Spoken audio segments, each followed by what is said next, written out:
Welcome to Makers International, a podcast of makers, connecting with makers from all around the world. Here's your hosts, Jamie Page, Chris Cute, and now, Richard Morley. Hello. Good evening, good afternoon, good day, good times, whatever time it is, wherever you're listening. Joins me as always, Chris Cute. Hi. Mr. Jamie Page. Hello. And most importantly of all, because I'm sure everyone listening has been looking forward to this. I know I have, so I'm positive you have as well. We have with us tonight Soph from It Soph and Mini Makers and all that good stuff. Hi, Soph. Thanks, Rich. Thank you very much. Hello, everyone. How is you, or how am you, or however it is you ask in your neck of the woods? All right, am you? Yeah, no, I'm not too bad. Tired, but surviving. How is you? That's okay. How is you? Yeah. You guys invented this language, right? Welsh. Okay. Exactly. All right, and we can change it up whenever we like, Chris. That's you. Inventor's privilege. There you go. Okay, good. Absolutely. Be right back with you in just a sec, Soph. So please don't go away, because then we basically haven't got a show. Just very quickly, I'll just run through, as always, a few little bits and pieces that I normally do just to get it out of the way, because everyone's probably bored of it by now anyway. So very quickly, a few shout outs for those in the live chat listening this evening. We've got Kareem Hussain, welcome. Andy from H Bespoke, Andy from Andy Hughes, Tales from the Tinkerage, Peter Miller, Caitlin the Cat, hi Caitlin, John Williams, Wayne the Woodturner, and one more. We've already mentioned Joe, so let's have Doug from Pole Barn Productions. So big welcome to everyone listening and the 20 odd people that I haven't said welcome to.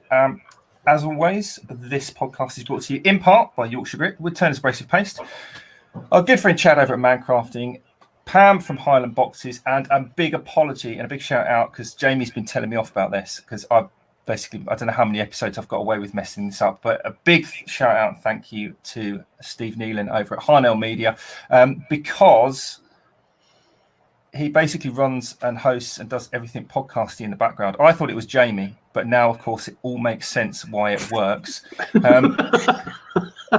So a big thank you to Steve for that. Cheers, Steve. Apologies. Now you know why I only give one-word answers, because I've been trying to keep one on the down low, you know. Yeah, it works fine. I'll take the credit for that. Thanks very much. If you want to find out more about our sponsors, and please do, I probably should as well, head on over to the website, makersinternationalpodcast.com/sponsors, and I'm actually not sure whether it's Steve or Jamie, but one of them certainly makes it work. And is it all up to date, Jamie?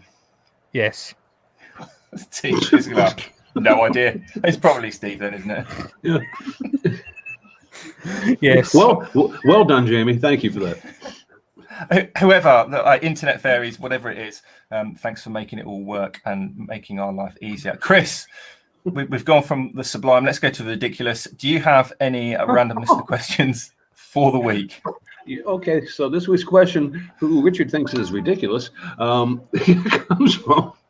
I meant you, actually, not the person asking the question. Oh, yeah, nice save, Richard. Yeah, he's getting That's good. Twice tonight. That's twice tonight. He saved his own rear end. Our question tonight comes from Andrew McQuillan. Andrew wants to know, and you guys can answer this in whatever order you like. He says, have you ever bought something and then forgotten about it, stuck it on a shelf somewhere or whatever, only to find it later and look at it and go, wow, this is kind of cool. I forgot I had it, and start to use it, and then realize you can't live without it. So the question is basically, have you ever bought something, put it on a shelf, rediscovered it, and then found it, and then realized, I didn't need this really bad? So that's the question. So everyone wants to go first. Go. I'll go first this one, and the answer is yes. And it's funny, Soph's actually on the show. We were discussing this just before we went live, and for me, it's a hot glue gun.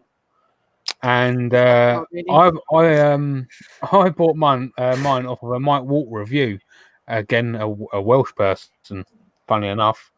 And I bought mine for wood turning, for hot glue blocks and gluing the blanks together and such, because apparently the little hobby ones aren't good enough, and they come flying up and hit you in the head. Not I'm speaking from experience.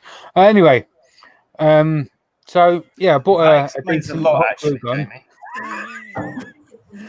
I bought a decent hot glue gun, like I say, off Mike Walt's review, and I kind of just put it away. And then once I built my tool wall and all that sort of stuff, and started clearing up, and I was like, oh yeah, forgot I had that. Well, let's start using it, see how good it really is. And yeah, I haven't kind of not stopped using it really. So yeah, there you go. I'm guessing, Soph, that Jamie just stole your answer. No, me and my glue gun are just, it's in my handbag at all times. So, but I do, like, I bought a heat gun, and I didn't really I misplaced it. I didn't forget I had it. I misplaced it. So I went a couple of, I think about years, and I just didn't know what it was. So I was using my dodgy hairdryer and holding all the wire connected because I wouldn't buy another one. And then I did, my yearly tidy up, found it. And I just haven't, wasn't missed without it. Just kind of on a low setting, just to dry paintings off, nothing too much. But I use my heat gun as well as my glue gun most weeks now. There you go, Mr. Unicorn Head Morley. Do you have anything that?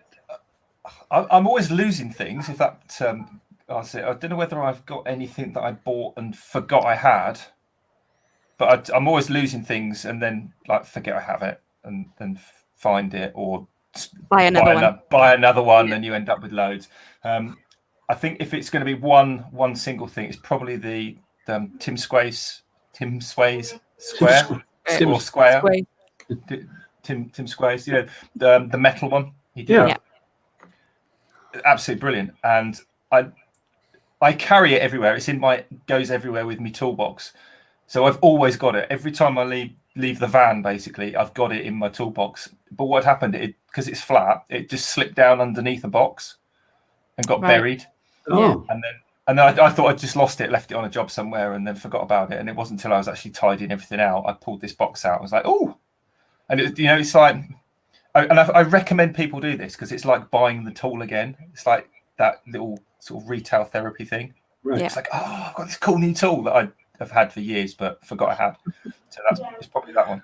I got a question for you. Which Tim's do you have yours in metric or imperial? I think it's in metric because do you know what? I honestly don't know. I think it's the metric one, but I can't. I'd have to go and pull it out to confirm, but one of them, whichever one it is. I got one and it's in the wrong measurements. Metric? Yeah. But you use it on the side that hasn't got the numbers anyway, because they don't make any sense to you, do they? I bought one of the. I got mine from Tim too, and you know what? I ended up getting the first one he ever made. Oh, you got a signed one? The wooden one. And it's number 1, signed by Tim's wife. Yeah. And I never use it. I'm just kidding. I live in Connecticut. No, I do. Oh, yeah. Well, I do kind of am sort of like right next door, so that may be the reason. No, I guess the tool that, and I don't use it all the time, but I actually spent a fair amount of money on this, and you know how you buy a hand power tool and they come in those molded plastic cases, and then I bought it. I think I took this thing out, plugged it in, made sure it worked, and then I put it away underneath a bunch of other stuff and just forgot I had it. And then I took it out when I was digging through my shop looking for something, and I found it. And I was like, what's in this case? This is a big case for me not to know what's inside of it. I'm like, what is this? And it turned out to be the exact tool I actually needed right then. And it was a power planer. Because I was hand planing a piece of I think it was like a maple or something, and I pull out there's this power planer there that did the job in 30 seconds as opposed to 3 hours. I was like, I love this thing. I forgot I had it. So, just out of curiosity, Chris, how much did it cost you to ship it from where you found it in your workshop to where you? No. I honestly had bought it, and it was 2 years old by the time I refound it because it was buried in my shop under a bunch of stuff, and I was, hey Richard, you lose everything all the time. You even admitted that, so just get back on the chair you were sitting on, my friend. Anyway, so yeah, that's the answer to my question. I don't know if anybody out in the chat has mentioned anything because I haven't been watching. I apologize. There's a little bit. Joe said metric or go home.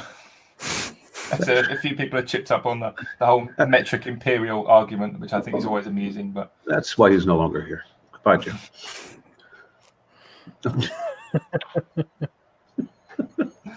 Awesome. Well, so that's our little bit of chit chat, but it's going to pale into insignificance because Soph, you're here to talk to us this evening. You know, we don't want to talk just about our absent-mindedness and your glue guns, but obviously glue guns are going to come up. You're here to talk about you, what you're doing, the mini makers, Make It Soph in general, I hope, and then we'll get on to releasing the winners for the giveaway. Now, it's been, I believe we were talking about this before the show, something like about 2 years nearly since you first came on with us, because this is the weird thing, folks. This isn't the first time Soph's been on with us before. She's actually come back. Can you believe that for a start? Jamie, did you say November 2017? Yeah, November the 15th, I think I said, yeah. I wrote it all down and I've just lost it on my screen. Oh, there it is. November. Wow. So if you're listening to this afterwards, it's episode 208 if you want to go and kind of do the chronological thing, know more about Soph. But for those people that haven't listened to that episode, Soph, just tell us about you and the mini makers as a whole, because when you first came on, you hadn't started it up yet. So how did all that come about? It's changed a lot. I'd kind of say it started when I started YouTube then. So one of my best friends pushed me to kind of say, just do some art, video it and put it out on YouTube, just see what happens. And then that was cause and effect of meeting you lot, meeting all of the makers community. So I just kind of regularly, every fortnight, was putting out videos just of random stuff. So it was like canvas paintings, my dioramas, model making, just a mixture of stuff.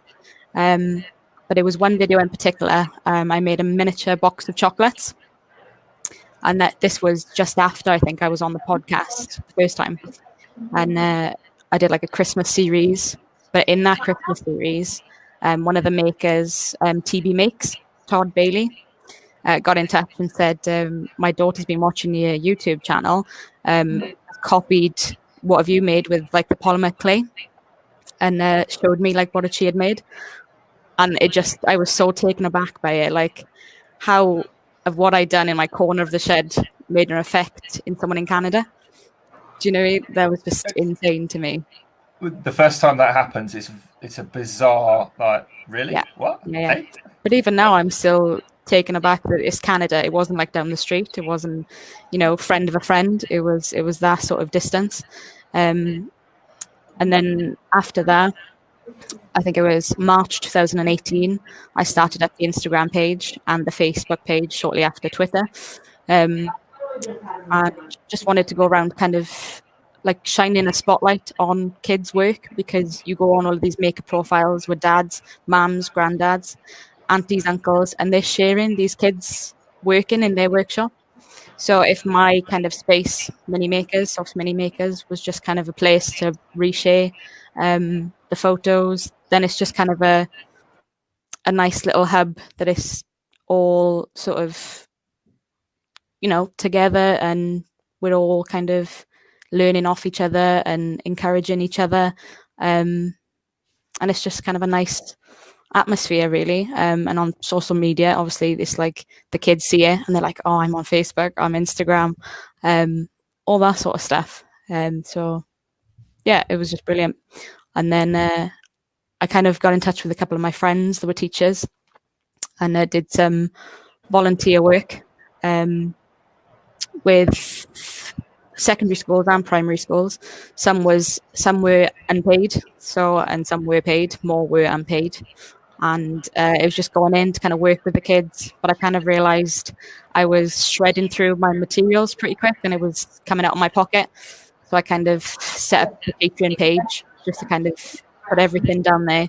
If people want to help, then that's brilliant.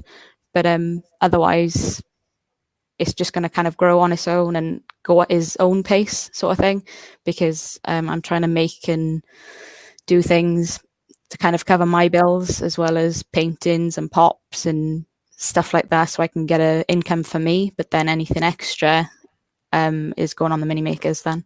So Patreon has kind of grown like slowly, and it's been like overwhelming the kind of feedback and support I've got from it. But then obviously the more patrons I get, the more chance I get to do like the giveaways.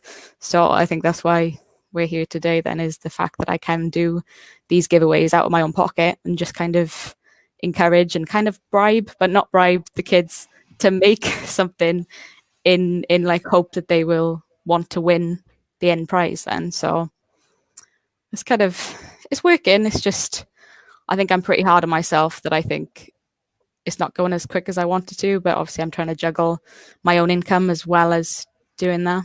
So I wouldn't necessarily use the word bribing kids to get involved. I mean, it's like an incentive. It's like these giveaways, like you have to make something to be entered into a giveaway. So they are making something, and it's kind of that thought that'll go off in their heads while they're making something. I actually quite enjoyed making this thing. I'll come back and make again without the competition guidelines in place. Exactly. I mean, I hear stories about kids being rewarded for 100% attendance for a week at school, and you think, well, like, you have to do that. It's not something that you choose to do. So I think to do something to encourage people to get involved with what you're doing with the mini makers and encouraging kids to make things rather than, I guess, not make things. Yeah. Then yeah, as Al says, bribe the kid. I wouldn't necessarily use the word bribe, but definitely encourage them. Bribe it in a cool way, in a supportive, encouraging, inspiring way. Bribe the kids. That's not. I actually saw a post that Sophie posted on Facebook a few days ago, and it was about kids using tablets, and I think it was a teacher was bringing out like marshmallows and chocolate and sprinkles and all this sort of, and the kids didn't even raise their heads to look at it, and the kids were explaining that they can watch YouTube, they can play games, they can watch Netflix. And these are real young kids. Like, they just can't get their heads out of tablets. Yeah, it's frightening. I think that actual post was the 5-year-olds, and they were given some like basic Tetris sort of game to play on the tablets, and they were bringing out sweets and chocolates and just putting them on a table, like kind of in their peripheral view, and they weren't bothered at all. They would just, "Where's my tablet? I want my tablet back," sort of thing, and they just weren't engaging that sort of thing at all. So if it's just a little bit, bring them away from the tablets and the computers and the PlayStations and make something, because I think it's being lost in schools to a certain extent. So if I can kind of bring the after school clubs and the weekend clubs and kind of do that sort of thing, then I'm winning-ish. That leads us actually into a really good question that came up in the chat. So forgive me, I can't find exactly. Yes, I can. Found it from Rich, the Beard 16, actually, last week's guest. He's asking, have you ever thought about being a school art teacher? I would have to go back to do that degree. I was told I'd be a good teacher, but I think I'd get too attached to the kids. Like, I think if I was at like a primary school class, then I was seeing the kids every single day. And say if they were having trouble at home or anything like that, I wouldn't want to leave them. I don't think I've got that. Like, teachers can be very disciplined and kind of leave that to one side. And I've got the greatest respect for teachers, but especially like what I just said. It's not the teacher's fault, because I think it's the boards and the people above the teachers that are kind of ruling out sort of basic skills, then cooking, music, drama, arts. They're all being kind of pushed to the side a little bit, as well as in account of getting rid of sort of the arts, any like sort of making skills. Then we done, like, I wasn't taught how to cook, basic making skills, anything like that. We had design technology, but it was all sort of laser cutting and all that sort of thing, and I never opted to do that. So you miss out on it if you don't get that far to kind of pursue it as like A levels or GCSEs. Yeah, I mean, or even if you do get a chance to experience something like that at school, that potentially what you're providing or allowing access to is a an extension of that.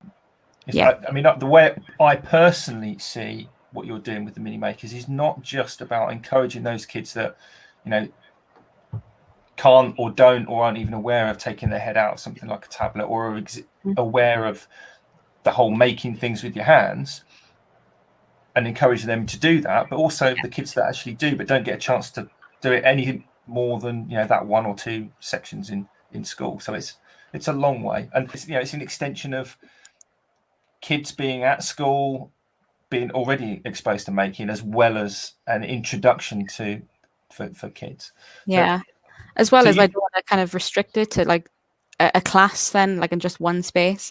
I wouldn't say I just want to do UK. I'd like to go to different countries and kind of, you know, make with like underprivileged countries and just paint, you know, and I don't want to kind of restrict myself to like one sort of classroom and school. Maybe in the future, I would say when I was older, maybe that would be if I was settled down and stuff. But I definitely want to kind of spread the word as much as I can.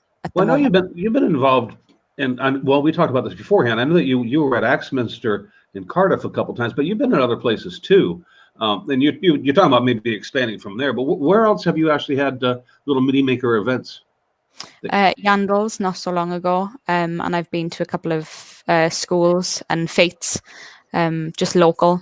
But it's trying to find the community centres, and some people want to charge a lot of money just to kind of have an hour sort of time slot in some community centres, and then there's a lot of red tape for like insurance and that sort of thing. But ideally, I'd love my own little studio, my own little creation hub that people could come to me and make whatever they want to make and leave and go home. We need a traveling van for Soph, everybody, so she can stock up her van and travel around the country so that she can go to the kids. Not too big though, because I can't park. Oh, what about skateboard? You could have like pair of roller skates and you're good in a backpack and you're good to go. No, like the delivery guys have it in the cities, don't they? Like a giant tricycle with, instead of the 2 seats on the back, that like for like the paying, they have like this enormous box that they put parcels in. You could load that up with pipe cleaners and glue gun stuff, and you could, you know, cycle around and set possibly like market trader type thing. That would work. Yeah, Soph, bless you, Richard. That's never friggin' out. Maybe move to East Anglia where it's a little bit cycle friendly. Soph's just looking at you, going, "You're completely mental, aren't you? That's just never going to happen." But it's where there's a will, there's a way. That's the Red Smith just put a Mini Cooper for a Mini Maker. Oh, that would be cool. Yeah, because they've got the estate versions now, haven't they? You could and they're easy to park too because they're so right. So if anybody knows anyone that works for BMW, with BMW, maybe a BMW garage, something like that, an ex-demonstrator vehicle, I could see that happening. A Mini Cooper, Mini Maker vehicle. Yeah, and easy to park, Chris. Now you're being optimistic. Well, I take it you've driven with Soph. No, I've heard rumours. Oh, okay. It's not great. It's not great. So rude. That's just rude. Oh, so God. It sounds so like the mini maker side of it has kind of exploded, because I remember when you came on talking with us before, you were you'd got the plans. As we've been chatting now, it has sort of changed, I think, or not changed, but evolved slightly since the original concept ideas. But irrespective of that, it has exploded, because as Chris has already said, you've done what, two shows now down at Axminster Cardiff? Yeah, 2 in Axminster Cardiff, 1 in Basingstoke, and then there was just that recent one then with Yandles. With the Yandles show. But so what's happening? What do you actually do at the Axminster store? I mean, because I can't imagine you just sit there all day demonstrating, making.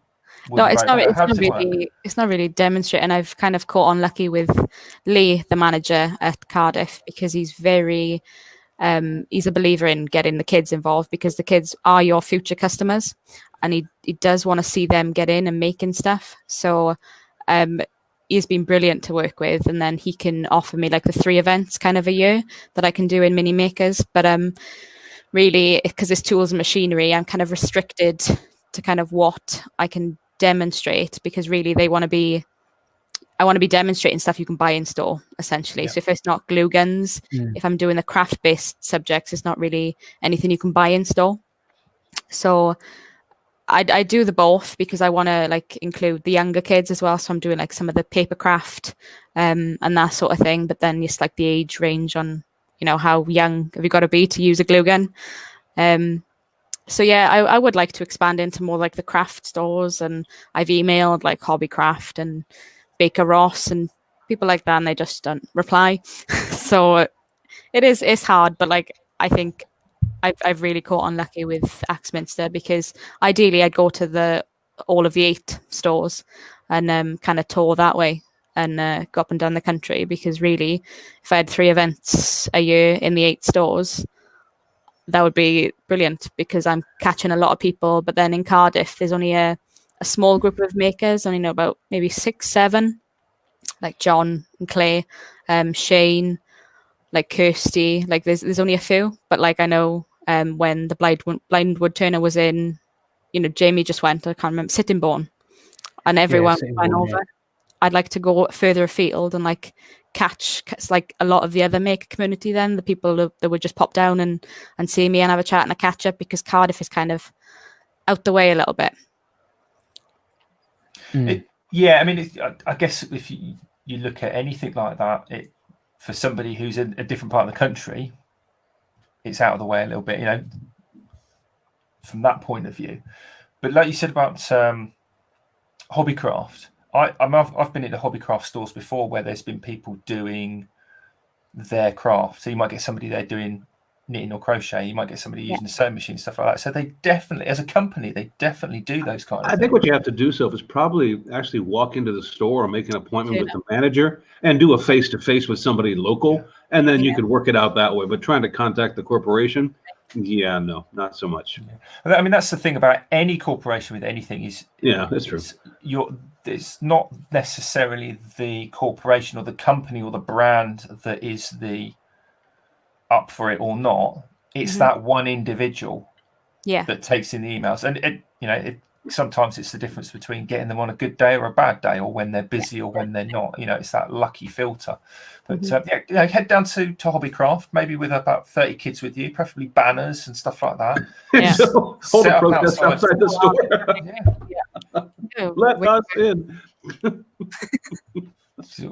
Or take our kids down with glue guns and all the rest of it. So, do you? One of the questions that Andy Pugh asked as well, specifically for you, we've not really got to that far yet. Well, wait a minute. Well, hold on. Just hold off for a bit, Richard, because we've got plans for Mr. Inquisitor. I'll just. Okay. All right. Okay. I've got I have a totally off the subject question here that was asked by Cliff Drew. He posted it on our Facebook page, basically. He says, my question for Soph is, and it's Star Trek related, who was the best captain? And I won't list, because he listed every captain's name. There's only one answer, it's Picard. Jean-Luc. Okay, all right. Sorry. I'm not a Trekkie fan, so I'm passing that along without knowing what I'm talking about. Okay. It's my favorite. Make it Soph. It's got to be, haven't it? No, well, I don't know. I think I don't know any other captain besides Kirk. That should show you my age. So, okay. Kirk. Do I need to spell it for you? COOK. KIRK. Chris has got no idea who Captain Cook is he? Yes, I do, but I don't think so. I don't think he was ever on Star Trek, Richard. I could be wrong. I mean, I'm not that stupid. You didn't specify it had to be Star Trek, though, did you? So did I, or did I not say it was Star Trek related? Yeah, it's Star Trek related. You did say Captain Morgan's a lot better. Captain Morgan's, yeah. Captain Jack Sparrow. Let me stand on one leg here. Yeah, Captain Jack Sparrow. Actually, he would have been a great Star Trek. Anyway, all right. I'm sorry. Oh, that'd be surreal, wouldn't it? We do have a question from the inquisitive person, and you guys can take a guess who that is. And here we go. The Q from Andy Pugh. Steve. Wow. Mr. Andy Pugh. And Richard, do you have it queued up, or would you like me to ask the question? No, you I've got the dogs are circling at the moment. I think they have the packs here, so you better just take over for a second there, Chris. Our local inquisitor, the inquisitive Andy Pugh, asks, what is Soph's vision for the mini makers over the next couple of years? Do you have long-range planning for this, Soph, or are you just kind of taking it one day at a time? One day at a time, but to grow, I think that is the biggest thing for me, to kind of grow an audience. That's what I've been doing with the Instagram and the Facebook page, to kind of get more of an audience, like talk to parents a bit more and kind of just get the initiative out there so people know what I'm doing, and sort my website out at some point. But yeah, I'd love like a little spot, so like a little studio where I can go put some of my stuff in and just kind of have schools and clubs come to me, as well as just making stuff. So like glue gun projects, and kind of having a space where kids can come and make whatever they want to, really, and just take it home so they can pursue their craft in the future. But that could be 3-4 years. I don't know when that's. Well, you never know. There's people who like what you do. Maybe it will help speed things up for you. I mean, I'm just, not that you have to do this, and you probably wouldn't feel comfortable doing it, but I've seen people do it before, and I'm just suggesting this as an idea. Because when you're done with your events, like whether it's at Ackminster or wherever else, and I take it you've got the kids there, and the parents are all there too, right? Yeah, the parents. Ready to take the kids home and just say, well, I'm glad you guys enjoyed today. It'd be great. Just to let you know, I'm looking to do this, and let them know what your vision is. And, so if you have anybody all I ask is that if you have somebody that that might be able to help out, I'd appreciate it. But even if you don't, I appreciate you being here. Have a great night. It just kind of, you got to stick it in their head. And then some people will walk away going, I could help that girl. And you never know. Something may fall from the sky. Yeah. Yeah. Hopefully. Joe from Average Joe's Joiner here. Who? Yeah, exactly. He says you're definitely going the right way about it, so keep on doing what you're doing. And I'm actually going to agree with him for a change. Well, I'm not going to argue with Joe. He always wins. So it's like, you're right, Joe. Yes. Yeah, because I am kind of juggling my own income and trying to sort that out, as well as paying my own bills and then doing everything mini makers on top of that.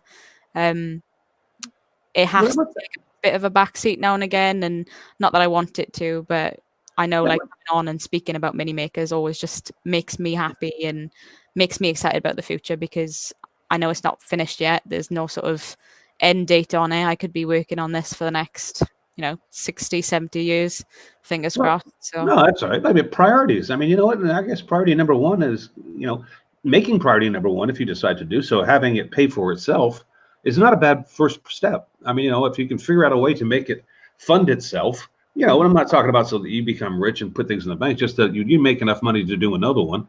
After you've done this one, you can make enough money to do another one, that kind of thing. That's not a bad goal. Nothing wrong with that. No. Mm-hmm. Yeah. And wear carry on doing t-shirt of hand pains until you cry. Oh, Jesus. There's already been too many of those. All right. Well, yes. Well, the main reason why we're here today, and I will let you kind of give people a bit of a backstory if you'd like to, but you just had a contest with the mini makers, or a little, I don't want to say contest, because kids aren't, you had a challenge with the kids. Yeah, challenge competition, sort of, loose sort of competition. It's nothing too serious. And you broke it down into 2 categories. And so you had Team Dinosaur, and then you had Team Unicorn. Yeah. And Team Dinosaur, our friends over at the Fools with Tools podcast, they got all the pictures of the final projects, and they actually announced who they thought the winner of Team Dinosaur was, correct? Yeah. All right, tell us about that. Tell us who won.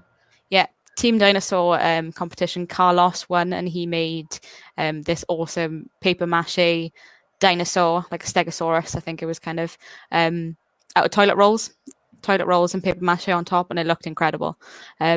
But they decided pretty quick of the winner of those. You guys took a lot longer to decide. Well, it's because it's the Fools with Tools, and you told them that was made out of toilet rolls. That was like an automatic win for them. They didn't care what it looked like. It was like, oh, really? Okay. And let's be honest, all 3 of us are very, very slow. Well, 2 out of the 3 of us, possibly. Don't be that so harsh on yourself, Chris. No, well, that's no. But we got Team Unicorn. So I actually have the photos. And Jamie, if you want to, and I apologize for the close-up that Jamie needs to give me for a second, but I can screen share the entries that we have. We have 10 entries, and I figured we could show them to the audience so that we can let them decide and make their own thing. So Okay. anytime you're ready, Jamie, I'm ready. Well, you've got to start screen sharing before I can accept it. Oh, I just thought you had to highlight me on the thing. Okay. Yeah, you got to start screen sharing. Okay. Share. All right, here we go. Let me see if I can pull this up. Add to stream. There you go. All right, that's number one. I take it this is a gentleman named Mason. Yeah.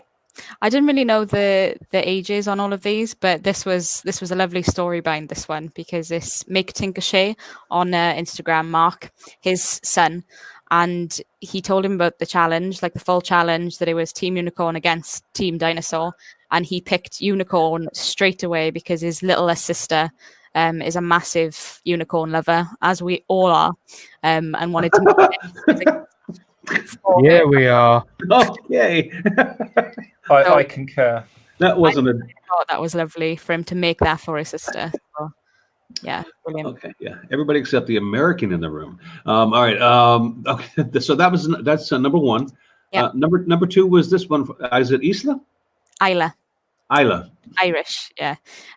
She made the polymer clay. I think it's like the air drying clay. Yeah, it could be like the air drying clay from this one. Just like a little small unicorn figure, which I just thought was so lovely. These kids they're no more than 10. Like, it's just like the basic modeling skills they've got already is just incredible. I don't even care what she made. She's cute as a button. Look at her. She is. Okay. All right. Number three. This is a little harder to see, so I apologize for that. But that was made by. This is Hippo and Bear Makes on Instagram, and they're two sons, and their father have only started making in 2018, and they did a series which was awesome. So this was their first entry, I think, first out of 4 entries maybe. Okay. So I didn't put any sort of restrictions on how many times you could enter, but these did incredible. So those two, they both did like a rough drawing of 2 unicorns. Nice. All right. Nice. This is there's another cutie, Faye. Number 4. Yeah, this was out of the same stuff, the air drying clay, and she is only 5 years old, and that unicorn is incredible. She's 5 years old. Yeah, she's 5. I could barely stick a straw up my nose when I was 5 years old. That's pretty cool. All right, Faye. Number 5. This was Hippo and Bear. Yeah, that was their second entry, and this was pretty cool. I watched, because on Instagram there's all sort of the making of videos that they put together for these as well, which I thought was pretty cool, actually seeing them put those together. So they cut out the unicorn templates and made like 2 sort of canvas pieces, just with splatter paintings, which came out really nice.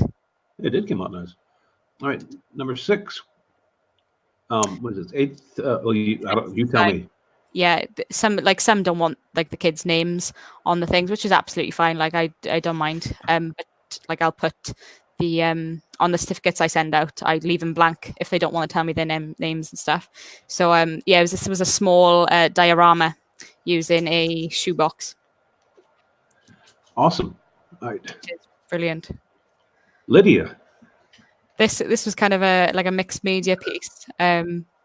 She's really cute. She came up to me in Maker Central, but she made this out of 5 pom-poms, I think, in total. There's a small little one behind the main, and I think some like tubes out of like the party poppers. Yeah, so I thought that was quite inventive. Brilliant. Awesome. That is brilliant. Libby? Libby's a bit older. I think she was 15. I met her in Axminster Basingstoke, and she was incredible. But yeah, these were out of polymer clay. These were, and painted afterwards. And we had an argument about this. I was trying to tell Richard there's actually 2 unicorns here, Richard, not just one. Yeah, there's 2. Okay. So, Richard. All right. That is actually really nice, Libby. Don't be hating on me, Chris. We're not hating on you, just like correcting you. Number 9, I like this one.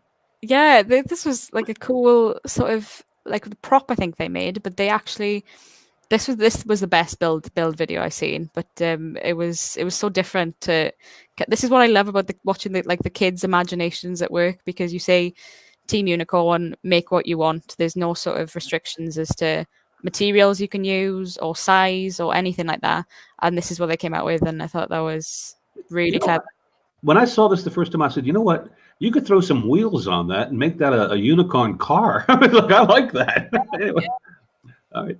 And the last entry was this. It was Hippo Bay as well. Yeah, they made 2 shields, and that was really clever as well, because again, it's just the ideas that we wouldn't think of, but it's their imaginations that just allow them to come up with kind of things. All right. So those are our entries, gentlemen. If you want to ponder your thinking, we have to come up with a winner. I'm sure the chat can probably chime in with who they think is the winner. But we've already decided, I think, prior to who we think is. We already decided, yeah. And I can screen share again and show you who we decided to be the winner if you'd like. But I mean, I'll get the people out in the chat. Wait. Where are the dragons? There's no dragons. We're unicorns. Pay attention here, people. I'll give my honest We're unicorns. But Soph can do Team Dragons later if she wants.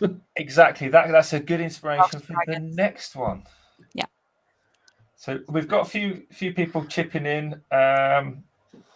Doug over at Pole Barn Productions is saying number 4. He thinks number 4 was the winner there, and somebody else said number. Oh no, he's confused, and now I'm confused. Obviously, he's saying, or was it number 3? It's so hard to pick. That's why I asked you guys to do it. Okay, well then. Oh, you're so nice. How about if I go ahead and share again, Jamie, and I'll just go ahead and show who we thought was the winner. You ready? Yeah, go on then. There we go. So that is number 4. That's Faye. Faye over at that is the daughter of Shark Attack 1979 over on Instagram, and it's quite funny actually, because the people watching and listening won't actually get to grasp. Obviously, Sophie asked us to pick the winner. We had quite a little to do, didn't we? I think there was a bit going on. Because it was so hard to pick, and I genuinely believe if you're going to pick a winner or something like this, you've got to be. You can't just pick a number and go, well, they're all really good, and So there was a few disagreements in a nice way though. In a nice way, yeah. Chris was thinking one number, I was thinking another number, and Jamie going through in another number, and it was. They are all winners because they are all awesome for all the reasons that Sophie said. But we are all in agreement of this. Yes. How many days did it take us to get there? Well, I think once we knew we were on a deadline, we had to. It took us 2 days after we knew we had a deadline to actually come in. But you know what? The reason why we came to that is because Faye was on every single one of our lists. Because I think we all picked the top 3. And then we kind of went through and argued for number 1, and then argued 2, number 3. But then we ended up going, you know what? We all are in agreement that this one is one of the best. So there you go. And I'll give it up. Faye was actually Richard's number 1. Yeah. Yep. So there you go. Yeah, and she's 5. Like it's incredible. Yeah. Just the basic modeling skills and that she's got already is just brilliant.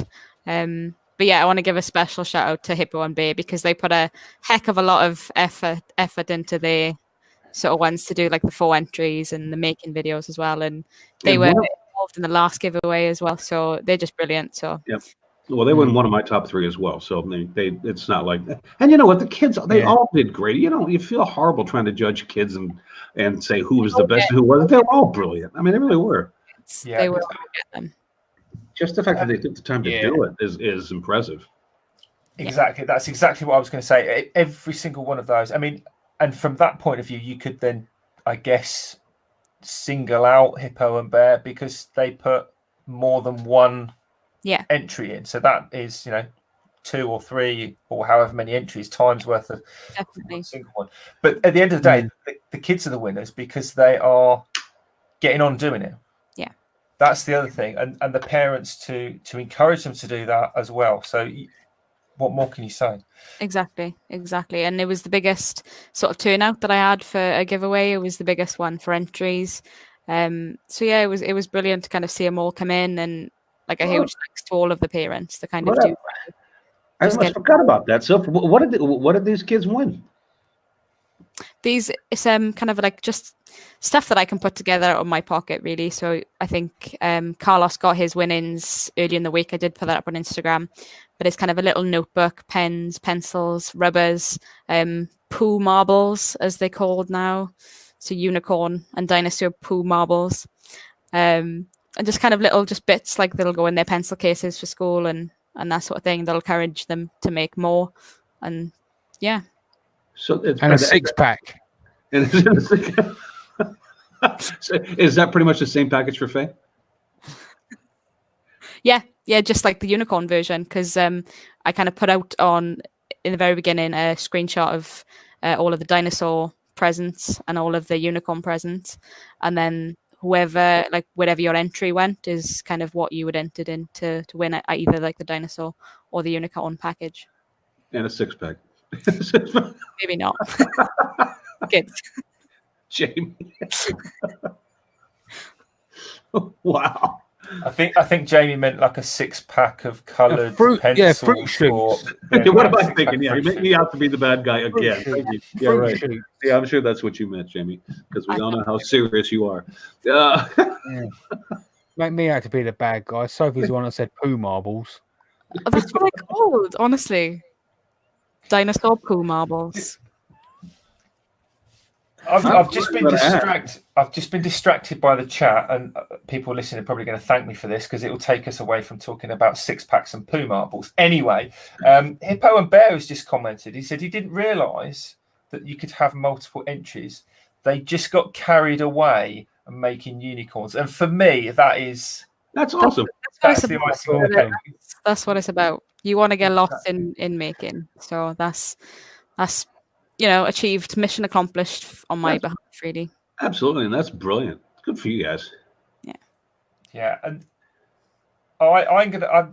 This has just popped into my head, and I tend to just say before I've thought about it. But you mentioned earlier, Soph, about your Patreon, didn't you? Mm-hmm.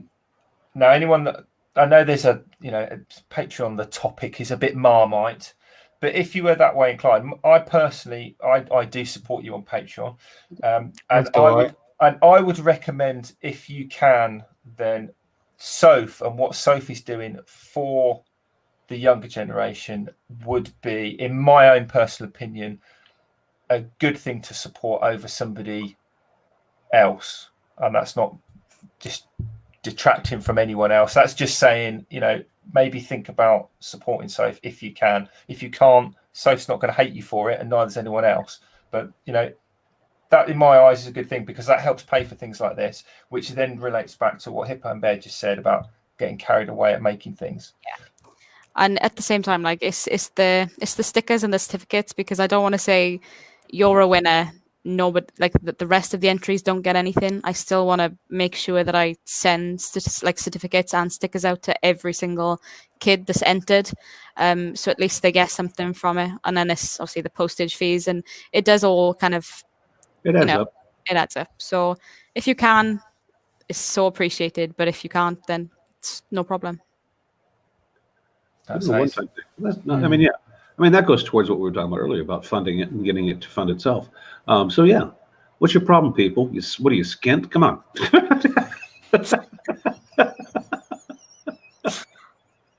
Absolutely. Okay, maybe that's not the approach you should take. Yeah. So, maybe, I'm sorry. Wow.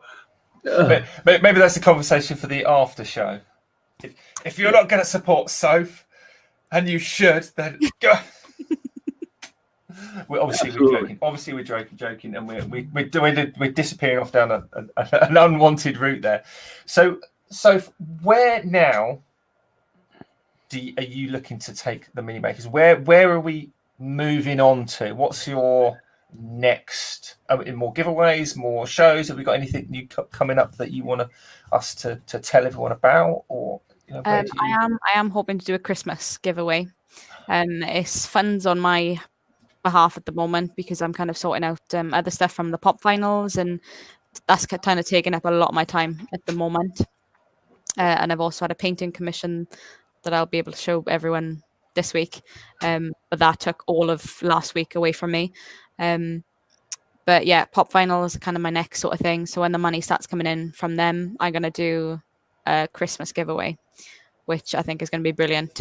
But I might have to kind of say, if there's a certain amount of entries for that one, then I won't be able to give and send everyone a certificate and stickers, and just kind of work it that way. But just growing. Like I've got a Halloween event in Axminster on the 30th. Awesome. Which I'm really looking forward to, is making like characters out of toilet rolls. So yeah, I'm really looking forward to that one, because there'll be a good turnout, because they're starting to book through Eventbrite. So they're actually regulating the numbers that come in, and so no one's disappointed that they haven't got a space. And Halloween is like my second favorite holiday. I love Halloween. Yeah, I do. Well, you love it so much. You keep your costume on, obviously. Well, no, I still go out trick or treating every year just because. Anyway, well, it's free candy. What? Sue me. That's actually. You could do a Team Pumpkin versus Team Witch or something. It's your mini maker, so if you do what makes sense, don't listen to us, is what I'm saying. We're guaranteed to come up with rubbish ideas. So, oh my gosh, and I'm so happy that worked out for you, and that the kids got involved. I hope you do something like that again, and not necessarily, definitely. you may want to rethink the judges, but other than that, I think it was brilliant. That's great. We do have to roll on though, because we're winding down on time, unfortunately. It's time for Mr. Page's yellow pages of the maker community. So, Jamie, if you are prepared to enlighten us into this disgusting song that I soon have to play, go right ahead. Yeah, I think you're talking about Jamie's page. That's everybody's favorite segment of any podcast. I don't know about that, but of this one for sure. Yeah, it's especially better. It's especially better than that one that goes ooh. All right. So, anyway, the first order of the day is over on the podcast website at makersinternationalpodcast.com. We do a thing where you can get stickers at 20% discount at checkout. 20%, sorry, £20 off at checkout. Well, every time someone buys stickers at £20 off, the podcast gets £20 off. Well, during Maker Central this year, the podcast ended up, let's say, getting quite a significant amount of money back through people getting stickers. But we don't get access to the actual money. We get store credit. So, Chris, Richard, and myself have decided that we're going to donate some stickers to Sophie for the makers, mini makers, and we're going to buy you some stickers so you don't have to pay out for yourself. So the podcast is going to donate that to you, and we're going to get that sorted ASAP. You were determined to make me cry on camera, aren't you? I am. No, but one day I will. So one day I will. All we need from you is the design you wish and what you need, and we're going to have them made for you. That's brilliant. Thank you so much. No, you won't. All right. So that's first order of business done and dusted, and there's no more to. We'll do it. Right. Then the next one is not evil. fellow Welsh person Mike Waltz has hit 80,000 subscribers. Cheers to him. So well done, Mr. Mike Waltz. Next on the list is the hashtag Maker Quilt that the great Cat Littlewood is sorting out, aka Hippie Noodle. If you don't know about that, Cat is taking your Maker t-shirts with your logos on and sewing them together. You can find out more information about that over at the Makers International Podcast website at makersinternationalpodcast.com or on the Facebook page over on Facebook. So there'll be the address to send your t-shirts is on the Facebook page and on the website. All the shipping details is over there. If you need to find out more information, you're best off talking to Kat herself. So all that's over there, etc., etc. I think that was it for Jamie's page. So my shout out now is going to be Wayne the Woodturner. A few of you might know about Wayne. He's an absolutely phenomenal woodturner. He talks quite funny. He talks like a Geordie accent. But he is an incredible turner. Wait, he does. He talks funny. Okay, Jamie. This is coming from Jamie. Yeah, that's what I'm saying. Right? I know, right? Might as well come from the show. But yeah, he does some absolutely incredible turnings. He's been doing some live shows lately, and they're the sort of live shows that if you're a turner, you don't want to miss them. They're brilliant shows. He does some great turnings, some brilliant colorings, and some string pull arts. He supports the podcast because he bought some team. I think he bought Team Turner t-shirt recently. Awesome. So yeah, he's a great guy, great turner, great coloring of wood person. But he talks funny, but you can make your own judgment up there. So yeah, there you go. Jamie, I don't know whether to say thank you or go thank you. So you're our guest. How about you go next? Do you get a shout out this weekend? Yeah, I've got kind of one generic one. So I just want to shout out like all of the parents and everyone that has got involved with everything Mini Maker, and everyone that's donated sort of materials, like Shane, John Williams. They give me like a lot of vinyl for the kids, and it all comes in handy because it's all like stuff that I don't have to pay for, and it'll come in handy because you know what kids are like, they'll just use everything and anything. But as YouTube goes, my shout out is Clay's Crafty Corner. She's just brilliant. Like I love watching her Instagram stories, but she had her first premiere not so long ago, and she made these really cute wood slices, like Halloween pumpkins. Oh, awesome! They were incredible. So yeah, Clay, she's just brilliant. I thought they were peaches. They weren't peaches. No, he talks funny. I'm just picking on Claire. Claire's Crafty Corner, awesome. Mr. Morley, if we can get your head in the game for a moment, do you have one? I do. Sorry, Doggy Noodles. She's a bit under the weather. I think she's not acting herself. She's a little bit whimpery, and she's sort of just not her normal self. I'm a little bit worried that she might be ill later this evening. Bless her. But anyway, that's why my head wasn't in the game. Sorry, Chris, but my dog's more important than you. I've never questioned that. I mean, don't worry about it. My shout out this week is actually in honor of you, Chris, because you made certain somewhat derogatory comments last week about my shout out for the Unicorn track by Cuckoo Kangaroo. So this week I'm shouting them out. I'm going to shout them out again, but not for the Unicorn song. This one is called A Dinosaur Stomp, because obviously it was Team Unicorn or Team Dinosaur. So if you enjoyed the Unicorn song and you're into a little bit of fun, just for about 3 minutes on YouTube, perfect for the kids as well. That's all I'll say. Just have some fun. I think Chris is frozen. He's that shocked. He's like, okay. So yeah, I think he has. I think he's either left or he's frozen. Yeah, there he is. I just didn't want to hear that shout out. I'm sorry, I had to leave. Just pulled the cable out. That was the Cuckoo Kangaroo people, wasn't it, or something? Yes, the two. I think they're Canadians, but they just do these funny kind of. Well, of just course they're right height. Canadians. Anything with cuckoo in it has got to be Canadian. Oh, Jesus. All right. So, Richard, I'm sorry I left you, but I just couldn't hear that. Anyway. Don't be sorry for leaving. Be sorry Okay. for coming back. Yeah, probably. So, is it my turn? Do I have to do my shout out now? Yes, you do. Awesome. Yes. Well, it's from and this I'm not sucking up because she's one of our sponsors. She just put out a really cool video not too long ago. It's from Pam from Highland Boxes.